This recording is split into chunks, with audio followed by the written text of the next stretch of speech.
Hey y'all, it's Jocasta Lester. How are you? In this video, I want to talk to you about how they play games of dependency, where they remove things from you and make you dependent of up.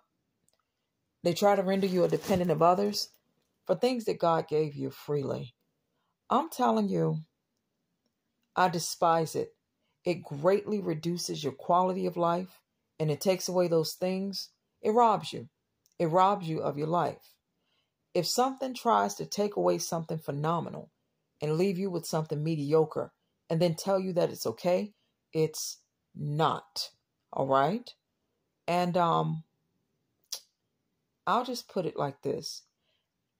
They tend to bring all this hoopla around you about who did what and a lot of confusion about how you lost things. No. They are the middle people to nothingness. In other words, they bring nothingness to your life and they get in between you and something to convince you that they brought something, when in actuality and in reality, they came with nothing. God gave you everything good. They gave you a bunch of nothing, and anything where God is due the glory for everything, but specifically those things that God gave you innately. When anyone tries to take credit for those things, they brought less than nothingness to you. So I say all of that to say this. There's a lot of things that I just get angry about. I'm like, how the heck do you take away somebody's cell phone, for example? Let's say you have a cell phone and you've had your cell phone for years, and by some weird shift of circumstances, it becomes very hard to maintain it. But again, you've had this thing for years, and they try to render you unable to do things that you've done for years and give you some welfare phone or some other way of making phone calls or something that wasn't your own. They have a way of trying to force you into dependency and having you feel like they've somehow done something good for you by forcing you into dependency. They haven't treated you well at all. They tried to substitute themselves in the place of God so that the people there that they've tried to put in the way of this, it's not always the people that are complicit. Sometimes there are things, spiritual forces that are darker than anything you could ever understand, trying to make you something that you don't want to be. They want a hand in shaping you like God could. They don't deserve any glory. They don't deserve any acclaim. They deserve to be told that they are horrible and wrong. And when they come into your life as these things that bring you down to give you something, those are more sinister than things that never happened in your life. In other words, had they avoided you altogether, you probably would have your own things. Understand the nature of a household and understand the occupants may not always be the ones that did it. When you are in an apartment building, you are in a shared household.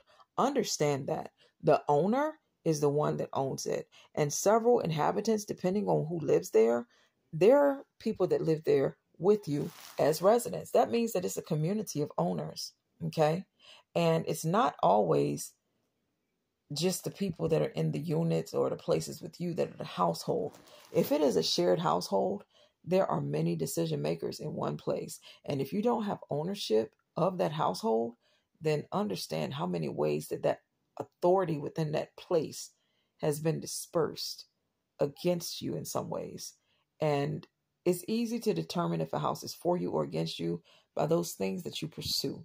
If there is so much opposition against you having your own things that you want, then that household is against you. So repent, for the kingdom of heaven is at hand. Have a blessed and marvelous day. The closest member is the one that's acting upon you some, but those that aid in it are of that shared household, if you're in a shared one. And anytime you're in a city with others, just understand it. All right, there's the city. The city has all of those people, and there's two main ruling classes. There are the ones that are the actual rulership, the leadership, the elected officials, these appointed officials. Then there are the other leaders that people, they don't like it, but the Christians. There's the Christians, those that are spiritual leaders, and the elected and appointed. So the world leaders versus the Christian leaders. And both are acting in our lives, with the biggest authority belonging to the Christian leaders. And many of the world leaders work diligently with Satan to dupe people out of owning their authority and coming into that authority. So have a blessed and marvelous day, and repent, for the kingdom of heaven is at hand. Take care. And thank you for watching.